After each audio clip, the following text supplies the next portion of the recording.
in patients' minds, right, they don't have erectile dysfunction until they literally just can't get an erection or can't keep an erection suitable for intercourse. But if you talk to somebody in their 50s, you ask them, do you have erectile dysfunction? No, of course not, doc.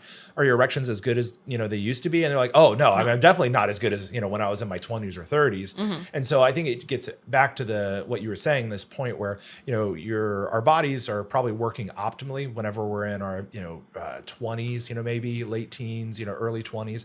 And then once we get to a certain point, usually in our 30s, like we start to have this gradual decrease in function. And from a sexual standpoint in guys, that's going to result in erections that aren't as rigid and maybe aren't as robust or resilient to trauma.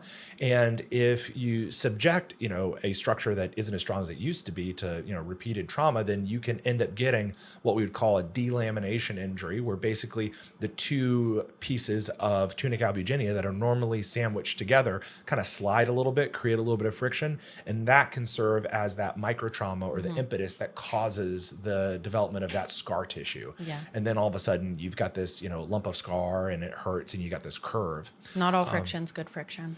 Yeah. You know what? We should put that on our clinic and a sign.